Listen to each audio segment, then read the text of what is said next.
I'm Julie Chin. Here's a look at some of today's top stories from 2 Works for You.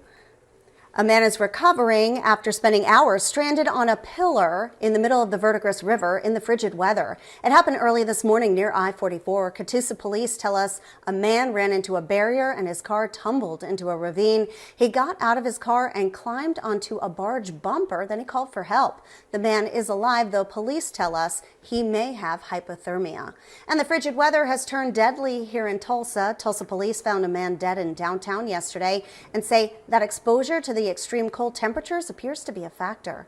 Police officers were called to the scene at West Archer Street and North Denver Avenue yesterday afternoon, where they found a man in his late 70s lying in a sleeping bag. Officers are working to notify the man's family. Police expect to be able to release the man's name later today.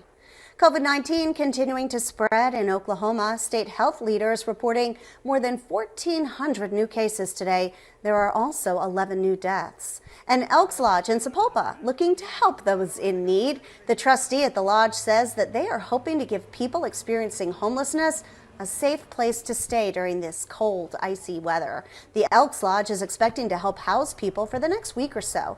If you know someone in Sapulpa that needs a warm place to stay, let them know.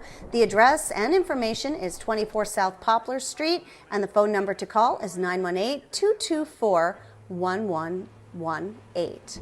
That's a look at your headlines. Let's send it over to Annie Brown.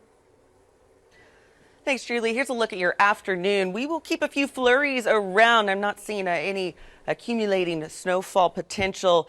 There are those of you living around Lake Ulaga. You could see a little bit of a potential in your area, maybe another half an inch on top of what you've already seen. It's cold out there. Have that coat ready to go.